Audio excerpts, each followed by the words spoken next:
What happened today? And I'm just wondering, because this morning there were tariffs going both ways, and those have been paused.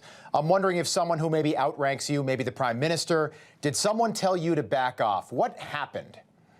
No one told me to back off. I called a compromise. When there's a fever pitch in any negotiation I've ever been in, business or in politics, I think cooler heads have to prevail. And that's exactly what happened today. I appreciate Secretary Lutnick reaching out to me, sending an olive branch over, and I respect that. And I look forward to sitting down with them on Thursday. And let's move forward, because right now there's uncertainty everywhere. Markets tumbled over $4 trillion, and inflation's going up. People will be unemployed. And I don't want that. I don't want that for the American people. I don't want it for the Canadian people. We need to sit down and start negotiating this USMCA as quickly as possible. And I can tell you, Robert, Canada is not the problem. I'll tell you the problem is China. And I mentioned that to the Secretary. Can you tell me, so reciprocal tariffs mean that whatever you charge me, I'm going to charge you. It's the same, not any more, not any less.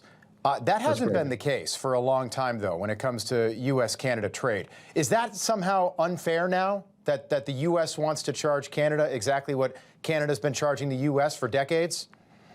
Well, let's just remember, Robert, it was President Trump that put this deal together. I was part of that deal, and it was the greatest deal ever. Now, maybe he's changed his mind. That's fine. But let's sit down and negotiate a fair trade for both countries. We're the two greatest countries in the world. Our supply chains are so integrated, and we need each other. And I love the Americans, and so do Canadians love Americans. And we just need to move forward and keep an eye on all our other foes around the world that don't see eye to eye or share our values in Canada or the U.S. I get that, Premier, and I know that you lived in the U.S. for a long time, and I certainly have nothing against our friends in the Great White North. I've spent a lot of time in Canada. I'm just wondering, and I think this is important, Canada has charged the United States a lot on various goods for a long time. We've got a list here of just some of them. Dairy, 298%. Poultry, 238%. Fish, 100%. Various consumer goods, 30%. Lumber, 20%. Steel, 50%. Cars, 25%. And we charged Canada just 2.5% on auto exports. How is that fair? I think that Donald Trump just wants to get the best deal for the American consumer, even if that means some pain in the short term. Well, let me tell you the real facts here, Robert. The real facts are, take our oil, the 4.3 million barrels that we ship down to keep the economy going in the U.S., take that off the balance sheet. The U.S. has a $56 billion surplus on services and manufacturing.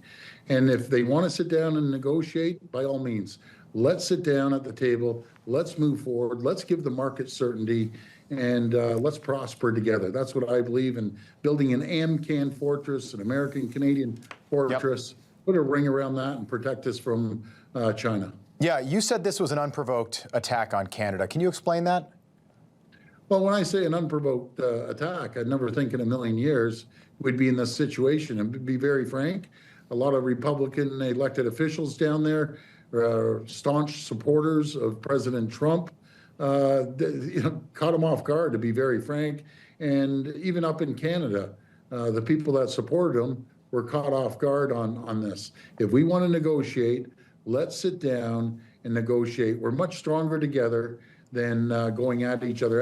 As we're going at each other, duking it out, we have China that's building their critical mineral supply around the world. No, I get that. Right now, I just want to talk about Canada and the United States. And I totally agree with you that we're friends. But friends don't treat friends like this. More tariffs on imports from Canada. Milk, 251%. Butter from Canada, going into Canada, 291%. 208% for protein, 241% on cheese. Those same goods we impose 10% on milk, 10% on butter, 5% on whey protein, and 0% on cheese. So are you saying you now want to go through all of these different products line by line and even them out? Because tariffs are a tactic that are part of an economic strategy. Sometimes they're used, sometimes they're just threatened. Today it sounds like they were threatened, and it sounds like Donald Trump got at least a better deal for America. We'll see where it goes. You guys will negotiate that. But I just don't understand how all of a sudden it's unfair for the U.S. to try to get a better deal for Americans. I'm just unclear. Yeah, and that's fine, Robert. That's why we're going to sit down and talk about this. It was President Trump's deal. It was the greatest deal ever, and that's fine. I respect that.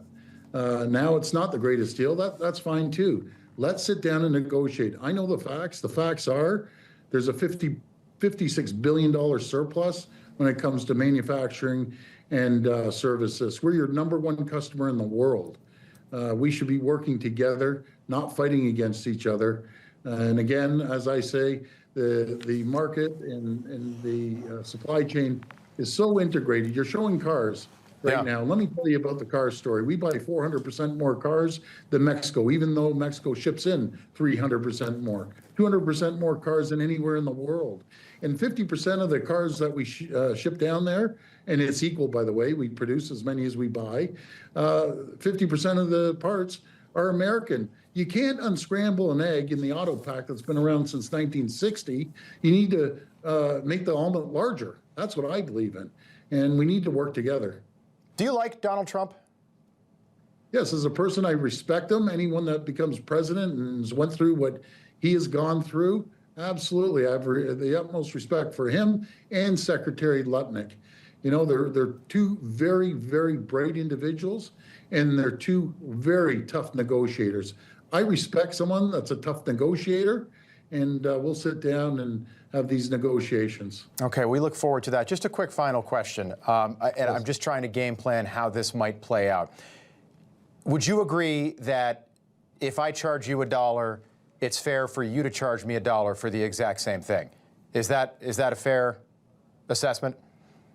Well, that's something we're going to have to sit down and negotiate, because there's a lot of things we're getting charged $1.50 and only getting $1 back.